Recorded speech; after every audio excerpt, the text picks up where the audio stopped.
Movie में आप लोगों को एक डेड गर्ल देखने को मिलेगी जिसे कुछ लोग मिलकर अपना एक सेक्स स्लेव बना लेते हैं। सो मूवी के स्टार्टिंग में हमें कॉलेज में दो फ्रेंड्स को दिखाया जाता है जिसमें एक का नाम जेटी और दूसरे का नाम रिकी होता है। दोनों लोग सिंगल छिछोरे किस्म के होते हैं। वो दोनों बस दूर से लड़कियों को निहारते रहते हैं और सोचते रहते हैं कि काश हमारी भी कोई एक गर्लफ्रेंड होती। इसके बाद में दोनों लोग क्लास बंक करके बाहर सिगरेट पीने के लिए चले जाते हैं और तभी उनको बियर पीने का भी मन होता है जिससे उन्हें कोई भी देख ना पाए, इसलिए वो लोग एक पुराने बंद पड़े हुए पागल खाने में जाते हैं। वहां पहुंचने के बाद में दोनों लोग बियर पीते हैं और साथ में थोड़ी बहुत मस्ती भी करते हैं। सिगरेट पीते हुए तभी जेटी रिकी से नीचे तहखाने में चलने के लिए शर्त लगाता है। वो कहता है कि अगर तुम में हिम्मत है तो वहां चल के दिखाओ। दोनों लोग टनल के जरिए अंधेरे में उस अंडरग्राउंड में जाते हैं, मगर तभी उसी जगह पर उन्हें एक बेहद खूंखार डॉगी मिलता है। उस डॉगी से वो दोनों लोग बच के इस जगह से भागते हैं और भागकर एक दूसरे कमरे में जाकर पहुंचते हैं। इस कमरे में आने के बाद में अगले कमरे में जाने का जो दरवाजा होता है वो बंद होता है और दरवाजे पर काफी ज्यादा जंग भी लगी होती है, जिससे ये लगता है कि यहाँ पर काफी दिनों से कोई भी नहीं आया है। जब वो दोनों लोग इस दरवाजे को खोलकर दूसरे कमरे में जाते हैं तो वहाँ पर एक औरत स्ट्रेचर पर लेटी हुई पॉलीथीन में पैक होती है और वो लड़की पूरी तरह से न्यूड भी होती है, जिसे देखकर जेटी और रिकी दोनों लोग हैरान हो जाते हैं। उन्हें लगता है कि ये शायद मरी हुई है, मगर उस औरत की सांसें चल रही होती हैं और उसका सर भी मूव कर रहा होता है। जेटी उस डेड गर्ल के ऊपर से प्लास्टिक को हटाता है तो जेटी को ये औरत बहुत ब्यूटीफुल लगती है। रिकी जेटी को ऐसा ना करने के लिए रोक रहा होता है। वो कहता है कि हमें यहाँ से निकलना चाहिए और चल के किसी को मदद के लिए यहाँ पर बुलाना चाहिए, मगर जेटी रिकी से गुस्सा होकर उसके मुंह पर मुक्का मार देता है और ये कहता है मैं जो कर रहा हूँ मुझे करने दो। जेटी रिकी से कहता है कि अगर तुम ये सब नहीं चाहते हो तो तुम यहाँ से जा सकते हो, जिसके बाद में रिकी यहाँ से गुस्सा होकर चला जाता है। रिकी इस सब से बेहद ही ज्यादा गुस्सा हो जाता है। वो अपना गुस्सा गन चलाकर उतारता है। अगले दिन जब रिकी फिर से उसी जगह पर जाता है तो जेटी रिकी से उस बात के लिए सॉरी बोलता है। जेटी ये भी कहता है कि वो डेड गर्ल कल रात नींद से उठी थी, उसने मुझ पर हमला करने की कोशिश की थी, जिसके बाद मैंने उसके सर के ऊपर कई बार मारा मगर उसे कुछ भी नहीं हुआ। वो इन सब के बावजूद भी नहीं मरी। इसके बाद में जेटी रिकी की गन लेके उसी डेड गर्ल पर चला के दिखाता है और इस बार भी डेड गर्ल नहीं मरती है। रिकी इस बात से बेहद ही ज्यादा चौंक जाता है। जेटी अब ये बताता है कि ये लड़की यहाँ पर कई दिनों से ऐसे ही है और ये मरती भी नहीं है। रिकी को ये सब बेहद ही अजीब लग रहा होता है, मगर जेटी कहता है कि ये हमारे लिए एक चांस है, हम लोग इसके साथ में वो सब कर सकते हैं जो हम दूसरी लड़कियों के साथ में नहीं कर पाते हैं। ये हम लोगों की अपनी स्लेव होगी। रिकी ये सब नहीं चाहता है, मगर एक टाइम के लिए रिकी जेटी की बात मान लेता है। अब दोनों लोग प्रॉमिस करते हैं कि ये बात हमारे अलावा और किसी को कोई भी नहीं बताएगा। रिकी को अपने क्लास की जोआन नाम की लड़की बेहद पसंद होती है, मगर उसका कोई और ही बॉयफ्रेंड होता है, इसलिए रिकी बस उसे दूर से देखता रहता है। रात में सोते समय रिकी को वही डेड गर्ल उसके सपने में आती है और अगले दिन रिकी फिर से उसी जगह पर जाता है। वहाँ पर पहुँचने पर यह दिखता है कि उसी का क्लासमेट जिसका नाम व्हीलर होता है वो उस डेड गर्ल के साथ में इंटीमेट हो रहा है, जिससे रिकी गुस्सा होकर जेटी से पूछता है कि ये सब क्या है, तुमने व्हीलर को ये सब क्यों बताया। जेटी कहता है कि मैं यहाँ पर अकेला था इसलिए इसे कंपनी के लिए यहाँ पर बुलाया है। रिकी कहता है कि ये सब अब ज्यादा देर नहीं चलेगा, मैं जाके ये सब पुलिस को बता दूंगा, मगर जेटी को पता होता है कि रिकी ये बात किसी और को नहीं बताएगा। घर पहुंचने के बाद में रिकी फोन पर 911 डायल करता है, मगर वो कुछ कह नहीं पाता है, जिसके बाद में वो एक टूल शॉप पर जाकर अपनी साइकिल के बदले एक बोल्ट कटर ले लेता है। अब फिर से उसी प्लेस पर जाने पर रिकी को डेड गर्ल के अलावा वहाँ पर कोई और नहीं दिखाई देता है, जिससे मौका देखकर रिकी उस डेड गर्ल के हाथ से चैन को काट देता है, मगर आजाद होते ही वो रिकी के हाथ पर हमला कर देती है और तभी बाहर जेटी के आने की आवाज भी आती है। रिकी यहाँ से तभी निकल जाता है और जेटी जब यहाँ आता है तो ये डेड गर्ल अब उसके ऊपर भी हमला कर देती है। व्हीलर को वहीं पर पास में बोल्ट कटर मिलता है, जिससे वो लोग समझ जाते हैं कि ये काम रिकी ने ही किया है। जेटी अब हमेशा उस डेड गर्ल के साथ में इंटीमेट होता रहता है, मगर डेड गर्ल की हालत जो होती है वो थोड़ी खराब होने लगी होती है,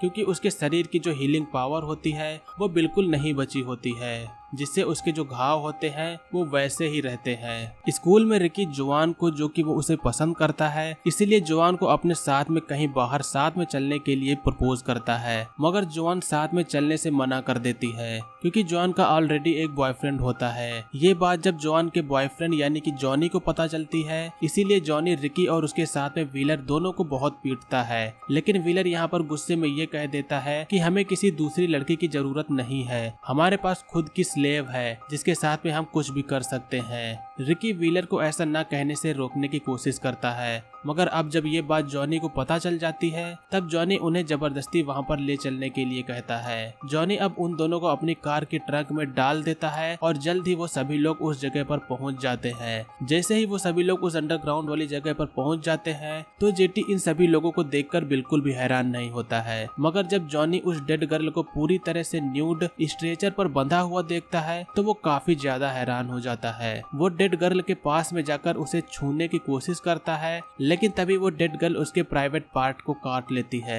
जॉनी अब गुस्से से दर्द में कराहते हुए ये कहता है, मैं ये जाके पुलिस में बता दूंगा, मगर जेटी ये कहता है कि क्या बताओगे तुम, एक लड़की के साथ में तुमने रेप करने की कोशिश की जिसके बाद में उसने तुम्हारे प्राइवेट पार्ट को काट लिया। इतना कहने के बाद में जॉनी अपने साथी के साथ में यहाँ से चला जाता है। जब सभी लोग वहाँ से चले जाते हैं तो जेटी उस डेड गर्ल के होठों पर लिपस्टिक लगाता है, मगर तभी वहाँ पर वही खूंखार डॉगी भी आ जाता है। जेटी उस डॉगी को देखकर पीछे हट जाता है और वो जो डॉगी होता है वो उस डेड गर्ल के ऊपर चढ़ जाता है, मगर वो जो डेड गर्ल होती है वो अपने दांतों से उस डॉगी को काट के मार देती है। और ये सब देखकर जेटी काफी हैरान हो जाता है। स्कूल में जॉनी की तबीयत अब बेहद खराब होने लगती है क्योंकि उसको डेड गर्ल ने काटा होता है, और जब वो टॉयलेट में हल्का होने के लिए जाता है तो उसकी आंतें भी उसके साथ में बाहर निकल आती हैं। अगले दिन जॉनी का साथी ड्वायर अकेले उस अंडरग्राउंड वाली जगह पर जाकर उस डेड गर्ल को चाकू की मदद से आजाद करने की कोशिश करता है, मगर तभी वहाँ पर जेटी आ जाता है। ड्वायर जेटी से ये बताता है कि इसकी वजह से जॉनी की हालत काफी खराब हो गई है, वो इस डेड गर्ल की तरह काफी बदबू भी कर रहा है और ये हो सकता है कि इसी के काटने की वजह से ये हुआ हो।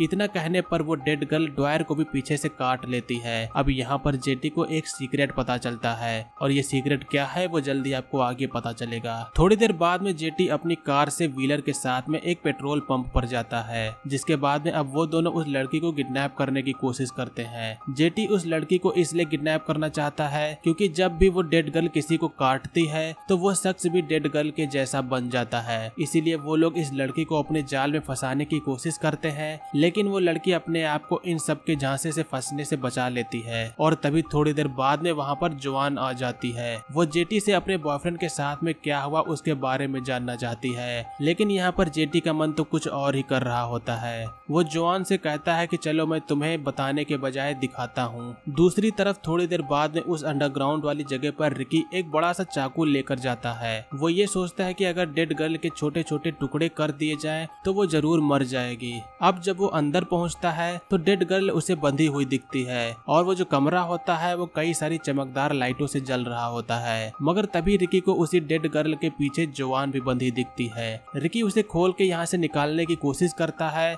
मगर तभी जेटी आ जाता है। जेटी यहाँ पर रिकी से कहता है, अब यहाँ तुम्हारा सपना पूरा हो सकता है, तुम हमेशा से जोआन के बारे में ही सोचते रहते थे, अब ये देखो वो तुम्हारे पास में ही है, तुम इसे भी अपनी स्लेव बना सकते हो। रिकी मगर ऐसा नहीं चाहता है, वो उसको बस यहाँ से छुड़ा देना चाहता है। व्हीलर तभी जोआन को गंदे तरीके से छूने की कोशिश करने लगता है, मगर रिकी जो होता है वो बार बार व्हीलर को ऐसा ना करने के लिए कह रहा होता है, मगर फिर भी जब व्हीलर अपना हाथ नहीं हटाता है तो रिकी गुस्से में आके व्हीलर के हाथ को काट देता है। जेटी को नहीं लग रहा होता है कि वो उस लड़की जिसने रिकी को आज तक कभी भाव नहीं दिया उसके लिए किसी को नुकसान भी पहुंचा सकता है। इधर जोआन जब बंधी होती है तो धीरे धीरे वो डेड गर्ल के हाथों से रस्सी खोल देती है और खुलने के बाद में वो डेड गर्ल सीधा व्हीलर को काट लेती है। रिकी जल्दी से जोआन को छुड़ाकर यहाँ से भाग निकलता है। जिस रास्ते से दोनों लोग जाते हैं वो रास्ता आगे से बंद होता है, जिससे दोनों लोग फिर से वापस आते हैं। ये जो डेड गर्ल होती है वो आजाद होने के बाद में बेहद खुखार हो चुकी होती है। वो जेटी के ऊपर भी हमला करके उसके होंठ को काट लेती है। इसी सब के दौरान जेटी किसी तरीके से वही चाकू